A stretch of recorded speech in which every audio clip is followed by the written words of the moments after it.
Selamat siang, perkenalkan nama saya Memel, kelas manajemen pagi C, NIM 18104141671.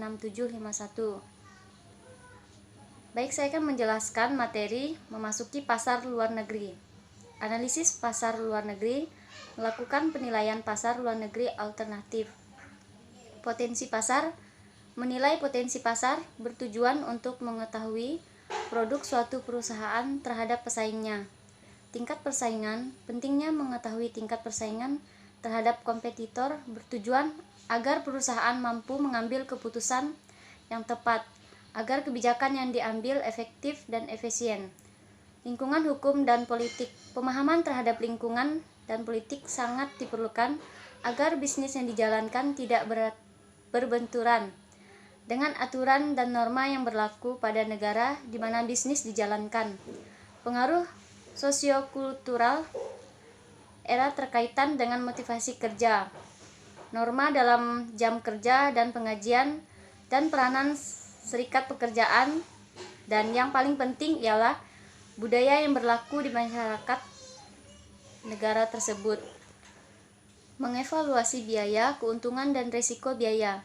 Biaya yang relevan digunakan ialah biaya langsung dan biaya kesempatan.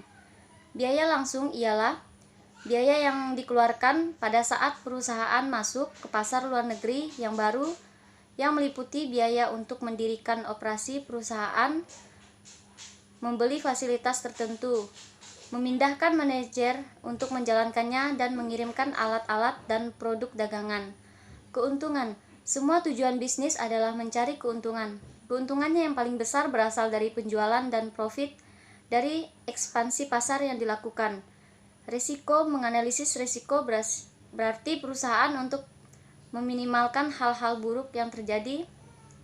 Memilih cara masuk pasar luar negeri. Faktor-faktor yang memengaruhi keputusan cara masuk pasar luar negeri.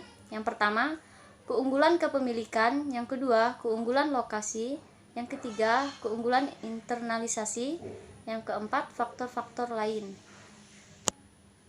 Keunggulan kepemilikan adalah sumber daya, nyata dan tidak nyata, yang memberikan keunggulan bersaing perusahaan dibandingkan kompetitornya.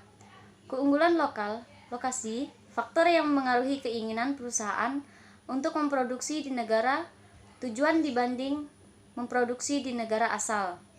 Keunggulan internalisasi, keunggulan yang dibuat perusahaan diharap menghasilkan produk atau jasa sendiri, bukan dengan mengadakan kontrak dengan perusahaan lain.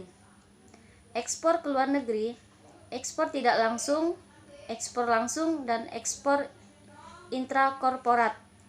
Alternatif masuk lainnya, untuk mempertimbangkan ekspor sebagai cara masuk ke pasar internasional, perusahaan harus mempertimbangkan faktor-faktor lainnya seperti kebijakan pemerintah, masalah pemasaran, pertimbangan logistik, isu-isu distribusi.